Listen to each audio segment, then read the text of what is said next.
സുരേഷ് മാമ്പയുടെ മൂന്നാമത് നോവൽ പെൻഷനേഴ്സിന്റെ പ്രകാശനം ജൂൺ 2-ന് നടക്കുമെന്ന് ഭാരവാഹികൾ വാർത്താസമ്മേളനത്തിൽ അറിയിച്ചു. ഞായറാഴ്ച 3:30-ന് ചക്കരക്കൽ ബ്രദേഴ്സ് ഹോട്ടൽ ഓഡിറ്റോറിയത്തിൽ പ്രശസ്ത സാഹിത്യകാരൻ PK പാറക്കടവ് പുസ്തക പ്രകാശനം ചെയ്യും. നോവലിസ്റ്റ് ശേഖർജി ആദ്യ കോപ്പി ഏറ്റുവാങ്ങും. അദ്ദേഹത്തിന്റെ മൂന്നാമത്തെ പുസ്തകമാണ് ഇവിടെ വരുന്ന ഞായറാഴ്ച 2024 ജൂൺ 2 ഞായറാഴ്ച പ്രകാശനം ചെയ്യാൻ പോകുന്നു. ഇതിനു മുമ്പ് അദ്ദേഹം 2 പുസ്തകങ്ങൾ പ്രകാശനം ചെയ്തിട്ടുണ്ട്. ഇത് ഞങ്ങളുടെ ഗ്രാമം പനിനീർ പോകും, കണ്ണീർ പോകും, ഇങ്ങനെയുള്ള 2 പുസ്തകങ്ങൾ മുമ്പേ പ്രകാശനം ചെയ്തിട്ടുണ്ട്. ഇത് മൂന്നാമത്തെ പുസ്തകമാണ്. ഇതിൻ്റെ പേര് പെൻഷനേഴ്സ് എന്നാണ്.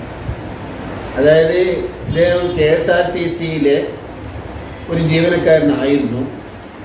അവിടുന്ന് റിട്ടയർ ചെയ്തതിന് ശേഷം ആണ് ഇദ്ദേഹം സാഹിത്യ രംഗത്തേക്ക് വന്നത്.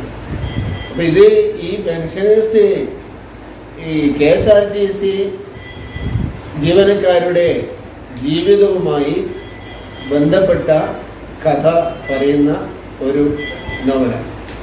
കവിയും എഴുത്തുകാരനുമായ KP രാമചന്ദ്രൻ മാസ്റ്റർ അധ്യക്ഷത വഹിക്കും. KE Nandakumar, Chakkarakkal press forum secretary Raju Narayanan, Kerala Sasthra Sahithya Parishad ഗ്രന്ഥാലയം വികസന പ്രവർത്തനം Pattan Bhaskaran master, KSTA pensioners organisation Kannur unit president P Purushothaman, flowers 75 president Sureshan Vadakkiyil എന്നിവർ പങ്കെടുക്കുമെന്നും ഭാരവാഹികൾ അറിയിച്ചു. Suresh Mampa, K Kunhikannan, K Sreedharan, N Ashokan തുടങ്ങിയവർ വാർത്താ സമ്മേളനത്തിൽ പങ്കെടുത്തു.